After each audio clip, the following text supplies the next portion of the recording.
Hey everybody, welcome back to the Print3D channel. Today is September 15th, and that means day 258 of the 3DP 365 project. And on today's episode, we printed out this cool Stiletto business card holder, so stick around.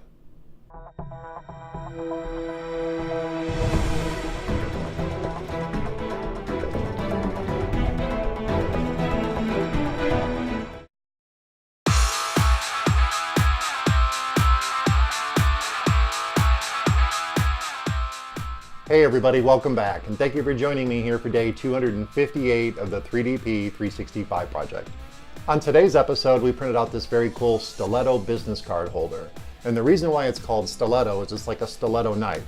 You're supposed to be able to just advance a card by pulling back on this and letting it go, because there's some built-in print-in-place springs inside of this thing. It's a really cool design. And there are some minor problems with it. And I don't think they're really major problems. I think they're just things that just need to be slightly adjusted for this to be a perfect little functional print. And it is very cool. I love this design.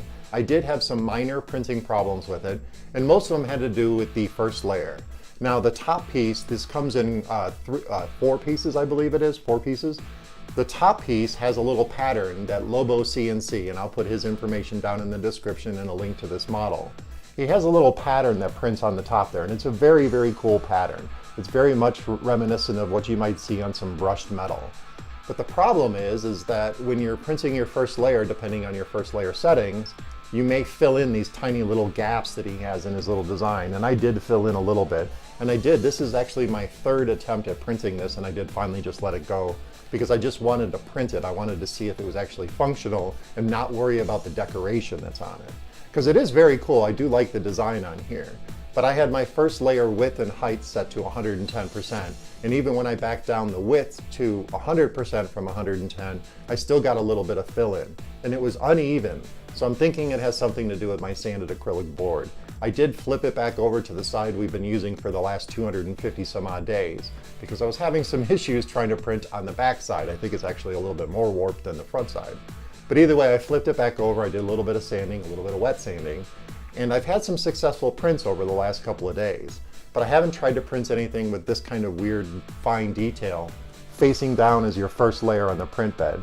And as you can see, some areas have opened up like they should in the design, and you'll see that in the link in the description. And some did get filled in.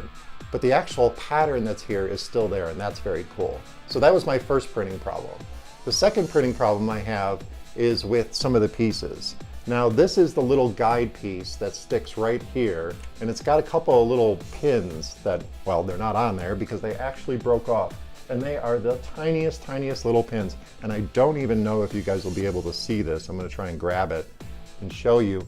That is the tiniest little slot pin, and that little sucker broke off when I was trying to press fit this onto this piece. So I ended up using some super glue during the assembly. And the assembly is actually pretty easy. You just pop in a couple of parts and just assemble it and put your cards in. But the slots, since they were on that first layer again and slightly squished out, I had to open them up with a little bit of an X-Acto knife. And I had a good fit, but when I went to push it in and press fit it, those little tabs snapped right off. So that's a little bit of a problem. I think those could actually be a little bit thicker, and the little slide mechanism, this could actually be just a little bit shorter because this is not symmetrical. There are 2 little tabs that hook into the slide piece, and depending on which way you mount this, you may mount it incorrectly and not give yourself enough throw room to grab the other card. So I'm going to go without this piece. So that was the first issue I came up with. The second issue is, and I think it has something to do with my business cards. These are some of those laser printed business cards that you get from like Office Max or whatever.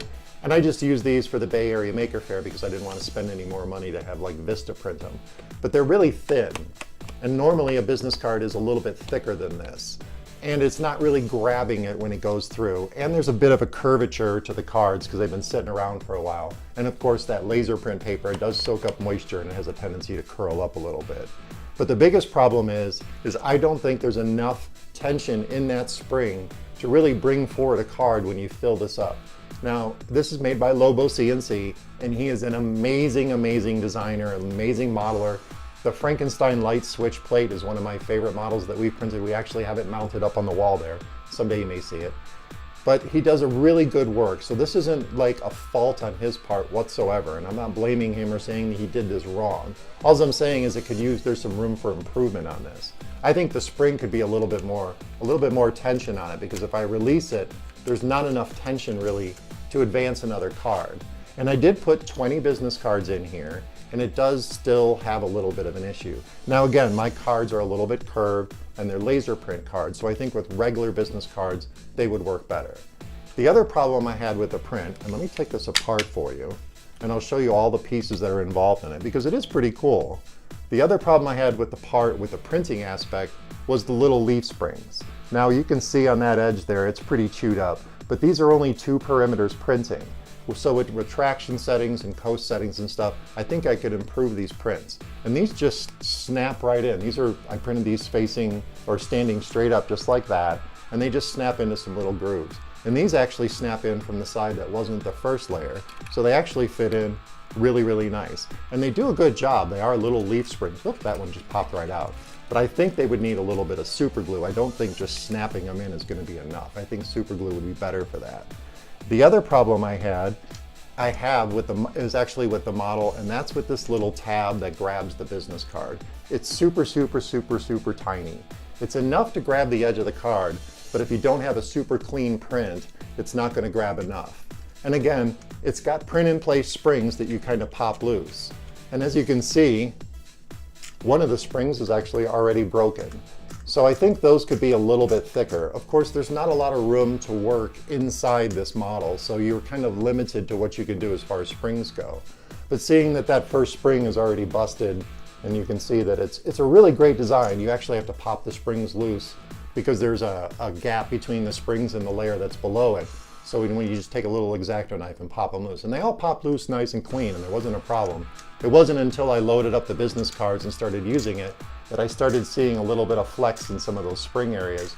And you can see on the other one, it's getting ready to break too. So the functionality is there, it just needs a little bit of improvement. And I really love this design. It's a really cool design, and I really wanted to have something really kitschy to distribute my business cards out when people ask for a card. So I definitely see that there's some room for improvement. And I'll definitely make these suggestions to LoboCNC.